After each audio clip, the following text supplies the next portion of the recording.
2025년 1월 비트코인 ETF 시장에서 엄청난 변화가 있었습니다. 한 달 동안 무려 52억 5천만 달러가 유입되었는데요. 특히 블랙록의 IBIT ETF가 32억 3천만 달러, 피델리티의 FBTC ETF가 12억 8천만 달러를 기록하며 기관 투자자들의 대규모 자금이 유입되었습니다.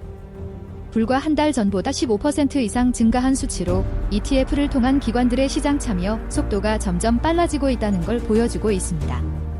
블랙록과 피델리티는 세계적으로 가장 영향력 있는 자산운용사입니다.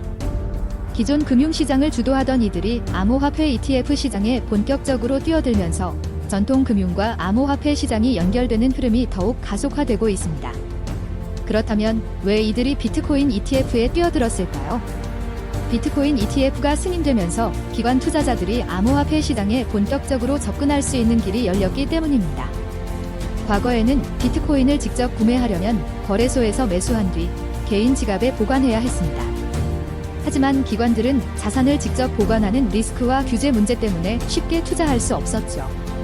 그런데 ETF가 등장하면서 주식처럼 거래소에서 안전하게 비트코인을 사고 팔 수 있는 환경이 마련되었고, 기관 자금이 빠르게 유입되기 시작한 것입니다. 이러한 흐름의 배경에는 트럼프 대통령의 취임이 있습니다. 2024년 대선에서 승리한 트럼프가 2025년 1월 취임하면서 시장에서는 그의 친암호화폐 정책이 본격적으로 펼쳐질 것이라는 기대가 커졌습니다. 이 영향으로 1월 ETF 유입 규모가 크게 증가한 것이죠.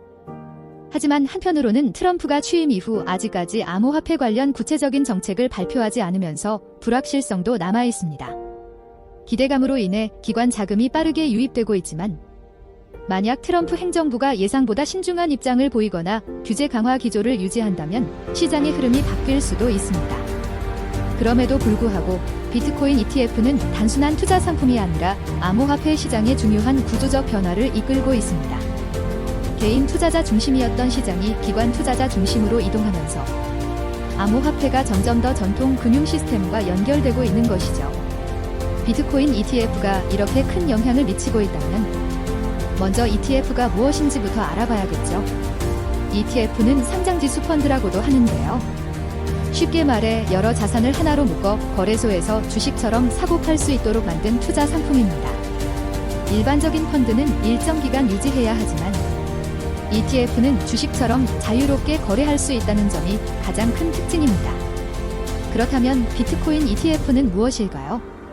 비트코인 ETF는 비트코인의 가격을 따라 움직이는 투자 상품으로, 투자자들이 직접 비트코인을 구매하지 않고도 거래소에서 쉽게 사고 팔 수 있도록 만든 것입니다.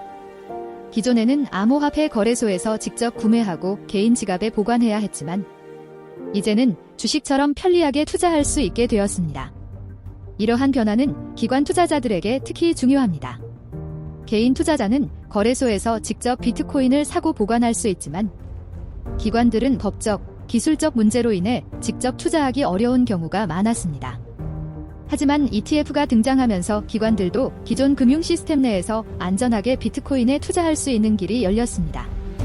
비트코인 ETF가 투자자들에게 주는 장점은 크게 세 가지입니다. 첫째, 거래가 편리합니다. 기존에는 거래소에서 직접 비트코인을 사고 지갑을 관리해야 했지만, ETF를 이용하면 주식처럼 간편하게 매매할 수 있습니다. 둘째, 규제된 환경에서 투자할 수 있습니다. ETF는 금융당국의 감독을 받기 때문에 기존 암호화폐 거래소보다 보안성과 투명성이 높아 투자자 보호가 더 잘 이루어집니다. 셋째, 기관 투자자들의 시장 참여가 가능해졌습니다. ETF가 승인되면서 은행, 연기금, 헤지펀드 같은 대형 기관들이 법적으로 암호화폐 시장에 들어올 수 있게 되었고, 이는 시장의 안정성을 높이는 데 큰 역할을 하고 있습니다. 결국 비트코인 ETF는 단순한 투자 상품이 아니라 암호화폐 시장이 전통 금융 시스템과 연결되는 중요한 다리 역할을 하고 있다고 볼 수 있습니다. 2025년 암호화폐 ETF 시장은 새로운 국면을 맞이하고 있습니다. 지금까지 미국 증권거래위원회 SEC는 비트코인과 이더리움 ETF만 승인해 왔는데요. 하지만 이제 시장은 SEC가 기존의 원칙을 유지할지 아니면 추가적인 암호화폐 ETF를 승인할지 주목하고 있습니다. 현재 SEC는 선물 시장이 존재하는 암호화폐만 ETF로 승인하는 원칙을 유지하고 있습니다. 따라서 리플, 솔라나, 도지코인처럼 선물 시장이 없는 암호화폐들은 ETF로 승인받기 어려운 상황이었죠. 하지만 최근 들어 이들 코인도 ETF로 승인될 가능성이 거론되면서 시장의 기대감이 커지고 있습니다. 만약 SEC가 리플, 솔라나, 도지코인 ETF를 승인한다면 암호화폐 시장은 기존보다 훨씬 더 제도권 금융에 깊이 편입될 것입니다. ETF 승인이 비트코인과 이더리움을 넘어 확장되는 순간 기관 자금이 더욱 빠르게 유입되고 암호화폐가 기존 금융시장에서 정식 투자 자산으로 자리 잡는 계기가 될 것입니다.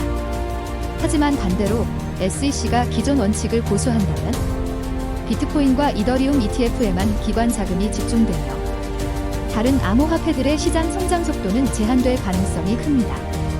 이제 SEC의 결정이 암호화폐 ETF 시장의 방향을 가를 변곡점이 되었습니다. 주사위는 던져졌고 SEC가 어디까지 규제문을 열 것인지에 따라 시장의 판도가 결정될 것입니다. 비트코인 ETF는 암호화폐 시장의 변화를 이끌었지만 이는 시작에 불과합니다. 2025년 이후 ETF 시장의 확장은 암호화폐 시장의 판도를 바꿀 것입니다. ETF 시장이 커질수록 암호화폐는 더욱 제도권 금융에 편입될 것입니다. 비트코인 ETF가 승인된 후 기관 자금이 빠르게 유입되었듯이 이더리움과 더 많은 암호화폐가 ETF 형태로 등장하면 기존의 주식, 채권처럼 정식 투자 상품으로 자리 잡게 될 것입니다. 기관 투자자의 유입으로 시장의 급등락이 줄고 규제된 환경에서 보다 안정적인 투자 환경이 조성될 것입니다. 그러나 반대로 암호화폐 시장의 개방성과 탈중앙화 정신이 희석될 수도 있습니다. 기존 암호화폐 시장은 개인이 금융기관을 거치지 않고 자유롭게 거래할 수 있는 것이 특징이었지만 ETF를 통해 기관들이 시장을 주도하게 되면 기존 금융 시스템의 일부로 흡수될 가능성이 있습니다. 글로벌 ETF 시장은 특정 국가나 자산군을 넘어 금융시장의 변화 속에서 유기적으로 성장하고 있습니다. AI, 기술 혁신, 월배당 ETF와 같은 새로운 투자 전략이 부각되면서 다양한 투자 상품이 등장하고 있고 이는 암호화폐 ETF 시장에도 영향을 미칠 것입니다. ETF 시장이 확장되면서 암호화폐가 안정적인 투자 자산으로 자리 잡을지 혹은 기관들의 개입으로 인해 기존 금융 시스템에 흡수될지 지켜봐야 할 시점입니다. 비트코인 ETF는 암호화폐를 제도권 금융과 연결시키며 시장의 성장을 촉진하고 있지만 동시에 본래의 탈중앙화 가치를 변화시킬 수도 있습니다. 이제 중요한 것은 변화의 흐름을 읽고 이에 맞는 투자 전략을 세우는 것입니다. 암호화폐 ETF가 금융혁신의 시작이 될지 혹은 전통 금융의 틀 안에 갇히게 될지 그 선택은 시장의 몫입니다.